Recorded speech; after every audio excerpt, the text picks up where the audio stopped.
I'm ready? Let's go. Okay, great. Good morning.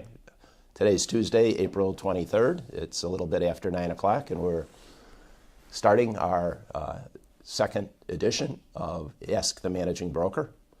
Welcome to all of our followers today. We appreciate you tuning in to have a listen and also to submit questions that you might have that you feel are relevant to your real estate business and also the business of your clients. So we'll get started right away. What type of relationship should an agent have with a condo association? Well, it's a good question. The perspective on the transaction is that as the realtor, you want to gather information and you want to be able to make sure that you have reliable information that you can share with the public. Obviously, your first source of contact would be your client, who's been a resident, most of the time resident or an investor in a certain condo project, and they should have reliable information. You may want to back that up with an individual phone call to the management company, if there is in fact a management company. If it's self-managed, then it's appropriate to contact the president or the appropriate individual within the board of the association to make sure you can get answers to your questions. Important along the way to know what questions you should be asking. And ultimately, the 7.0 contract that we frequently use will have a provision in the contract which will, if individuals take the time to read it, it's fairly lengthy. It gives information on the Illinois Act and the things that a buyer is entitled to do as part of their due diligence in purchasing a condo. And among the many things that are there, there'll be references in the contract to the declaration of condominium, the bylaws, which are the everyday living accomplishments or everyday living necessities for individuals that are actually in the association. They'll also include items such as budgets, possibly tax returns, minutes for the last few years of meetings. These are all items that may be requested by a savvy buyer, a prudent buyer, in trying to make a decision whether or not they want to move forward with their purchase of the condominium. So your relationship is really to be a facilitator on it. You are not in the role of an attorney, so you're not necessarily interpreting those documents, but you're gathering information. And typical questions that might be asked in a condo environment is the question of whether individuals need to be owner-occupants or whether investors are permitted. Another good question is whether there's any caps that are involved in the association. If it permits rentals, is there a limitation on those? Pets is always a popular one. How many pets, certain types of pets, size of pets, pound limitations, items such as that. So these are all different items that you can gather along the way.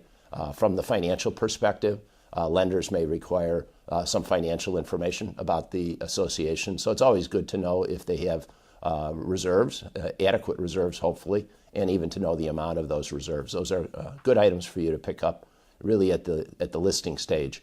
And if you do your homework up front, it's going to save you time, and then potentially you'll have the answers when a buyer's agent asks those questions along the way. How do you handle the "how is the market" question? Oh, that's a good one, and that happens not only with buyers but sellers and really any acquaintances that you might have. Walking down the street, if individuals recognize that you're in the real estate business, they are oftentimes apt, even if they're complete strangers, to ask you, well, hey, how's the market, George? And ultimately, if you're in a kind of a social event, that's a topic that often comes up because, again, most individuals, one of their largest investments that they hold is their residence, or if they're an investor, they may have an investment property, and they always like to know what's going on with the marketplace. Now, how do you handle that question? That's really up to the individual on it. I personally don't like to get into my personal feel on the marketplace because we are ultimately looking at nearly 100,000 agents likely in the market, and every one of them could be having a good day or a bad day. And of course, we're all human beings, so the good or the bad can reflect on your impression of the marketplace itself. And ultimately, owning a medium-sized company here with Weichert Realtors All Pro.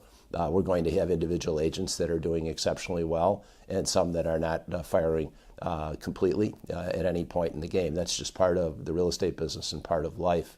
So when you're looking at the marketplace, I think the question that most will answer in is from their own shoes. How are they feeling? What are they seeing in the marketplace?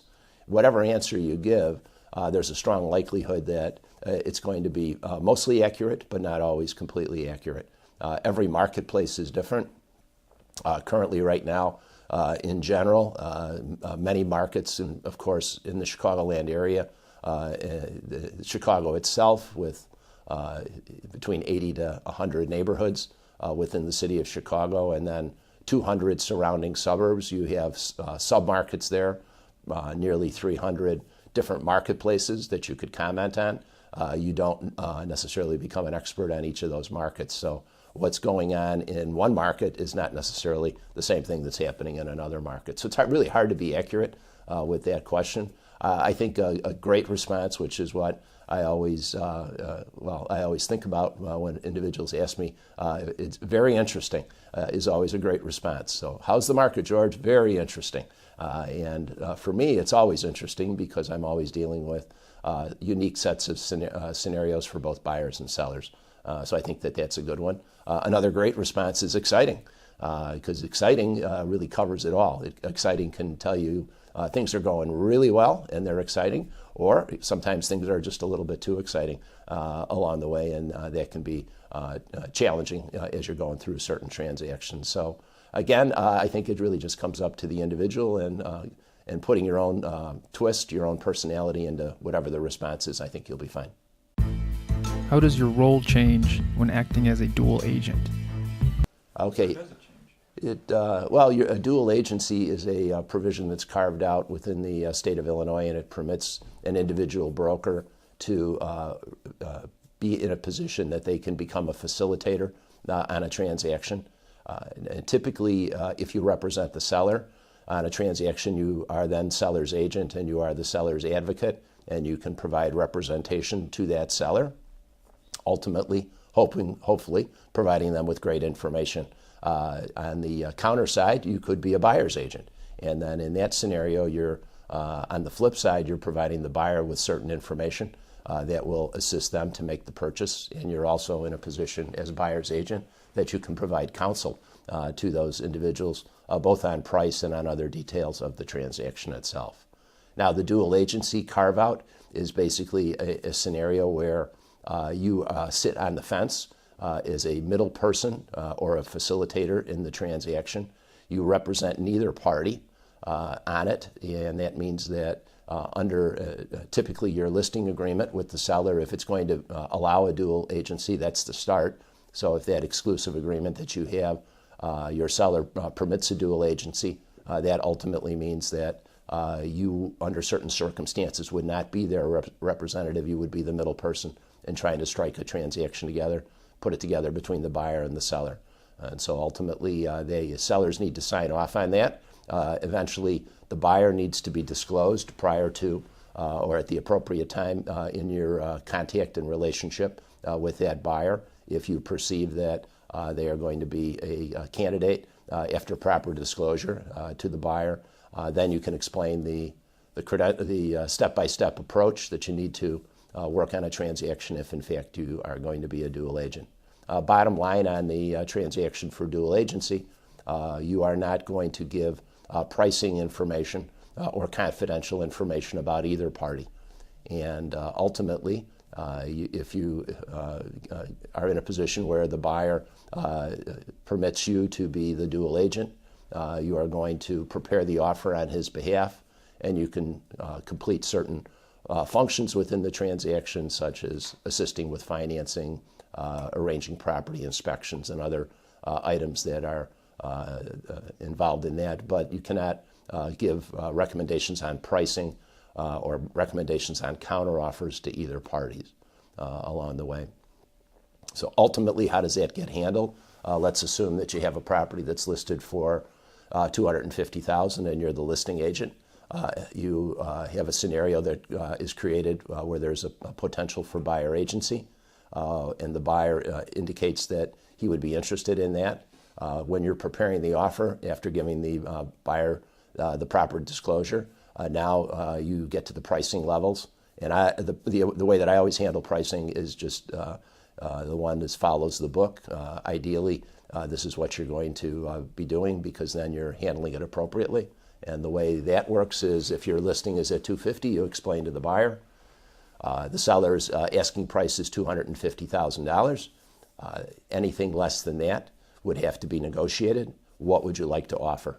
Whatever the buyer wants to strike as his offer price, you can record that information in the contract, and then ultimately present that offer to the seller.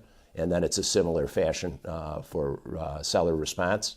You present it to the seller, and the seller can accept the contract as originally written, and now you have a completed transaction. Or if the seller opts to make a counter proposal on any of the points, whether it's closing date, earnest money, price, or the like, then the seller can do that. You cannot give a recommendation to the seller, though, on pricing or what the seller should counteroffer at.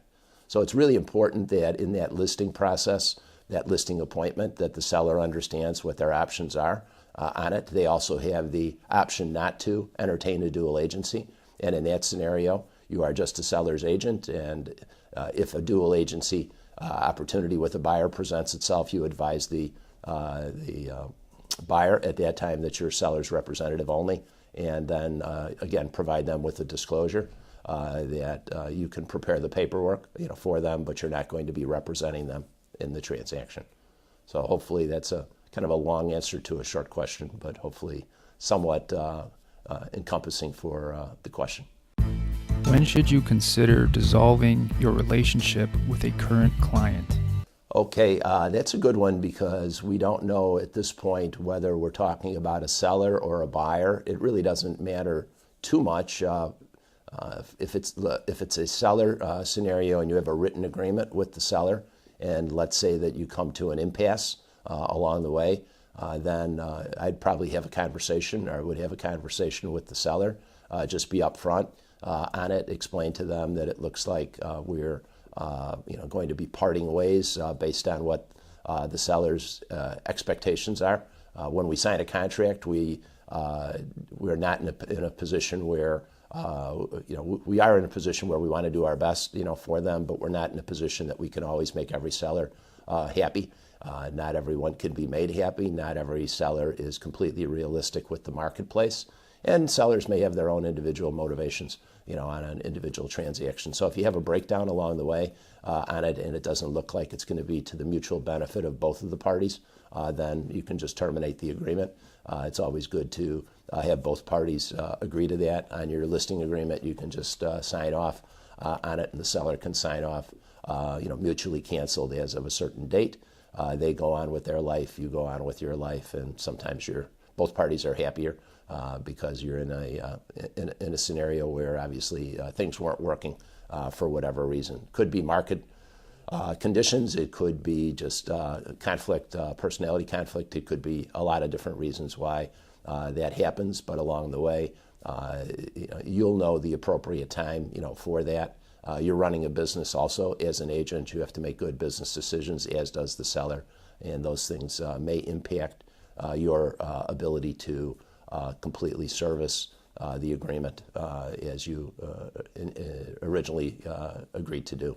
On the flip side, on the buyer side, not dissimilar. You may or may not be working with a buyer for a long time, short time. You may have a written agreement with them, which is an exclusive agreement in which the buyer has committed to you. It may not be a written agreement. You may be just working, with them on a handshake basis, a verbal agreement to represent them. In any event, similarly, if it looks like both of the parties are not amenable to continuing that relationship, that it hasn't worked out along the way in everyone's best interest, or that expectations on either side are not being fulfilled, or market conditions have changed, all of those different factors can come into a situation where you could have a breakdown in working with that buyer.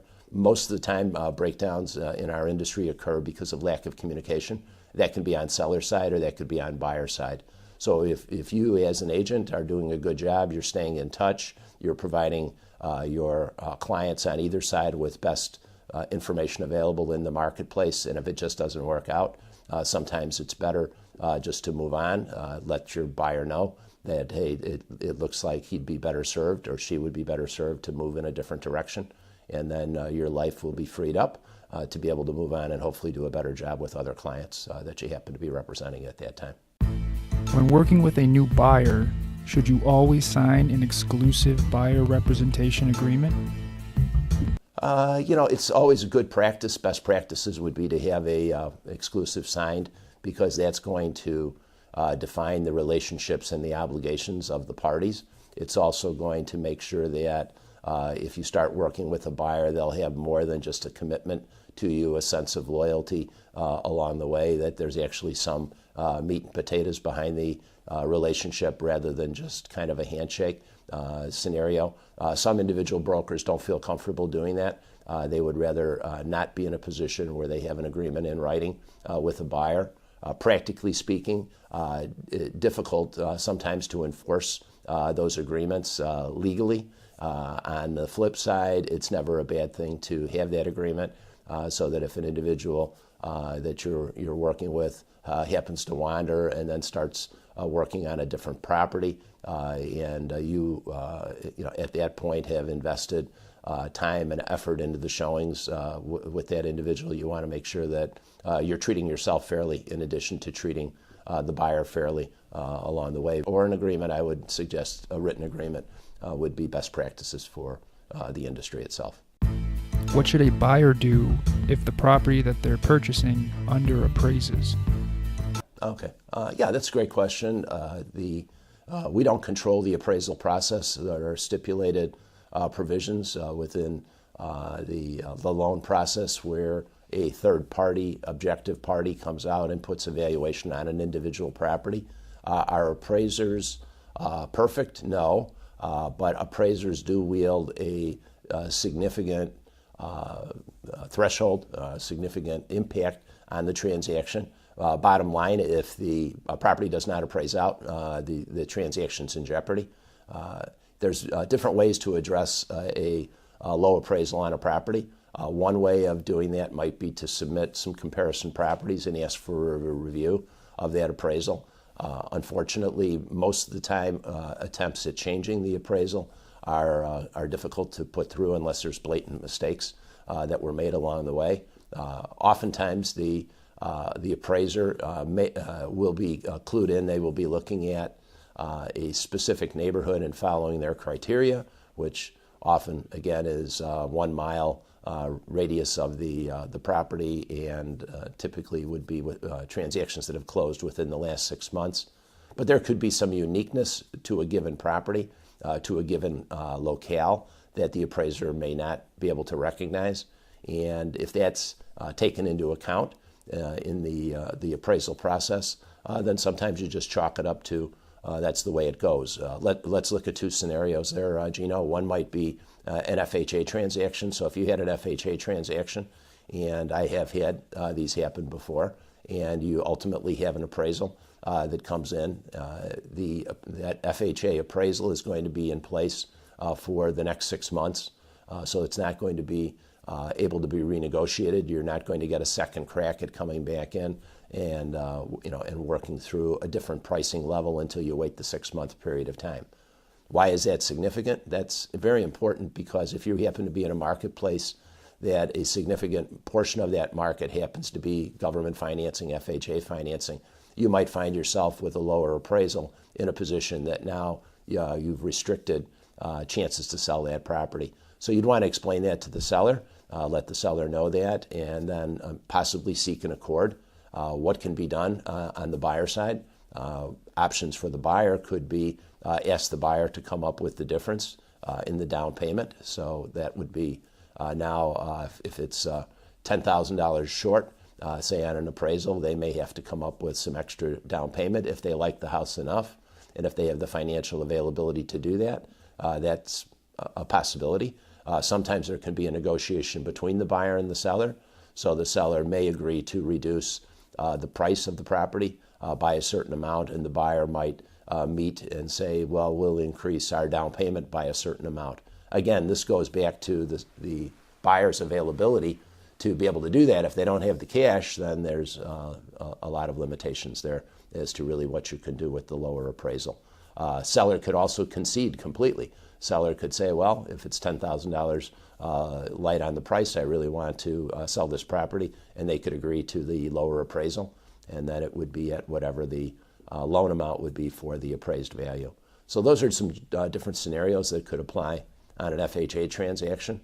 On the flip side, if it was a conventional transaction, same scenario that you created, and the conventional appraiser comes in and appraises it for $10,000 less than the purchase price, you're not restricted to go back and try another lender. So you could suggest to the buyer's agent, hey, we think we got a low appraisal on this one. I've had this happen many, many times. Let's go try another lender. We'll give you some more time. We'll have you take another shot at it. There's going to be some additional expenses that are going to be accrued on it because you'll have a second appraisal cost. Sometimes the sellers could contribute to that cost. It's a negotiable item like anything else. And you could take another crack at another lender on it.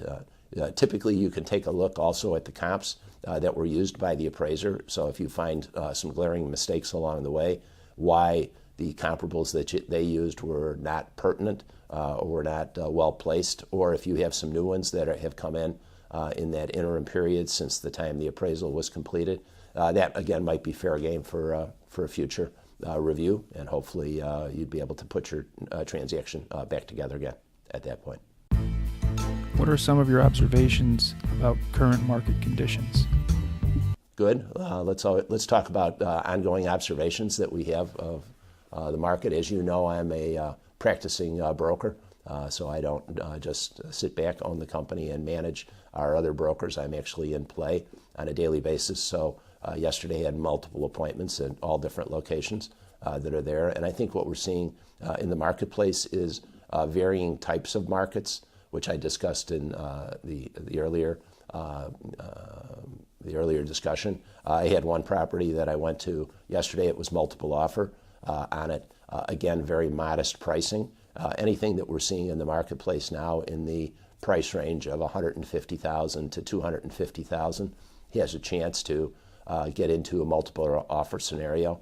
The one that I showed yesterday had over 10 offers that came in on the property within 3 or 4 days of marketing time. So again, that type of scenario is happening in the market all over in the very modest price ranges. On the flip side, as we get into some of the higher price ranges, areas that are stretched past where first-time buyers can afford, and every market is different. In certain markets, that threshold might be a $250,000 or $300,000 price where the market will slow down. In other markets, it could be $400,000 or $500,000. But in any spot where the market exceeds first-time buyer range, I think that the market is a little bit more in the middle or a little bit slower, depending again on where you happen to be and what type of property you have. Keep in mind, best properties, well-priced, good condition are going to be the most marketable properties. Anytime you remove one of those items, such as condition, you could have great price but condition's not great, or you have a great condition property but the price is a little bit high. If all the factors are not in place, then you can also see some market resistance out there. We're in the typical spring market. Hopefully April is going to continue to be a good month. We've made it through kind of a tough run with weather in the months of February and March, 6 or 7 or 8 slow weekends because of weather for open houses. And the expectations now with some warmer weather coming and more buyers coming out will likely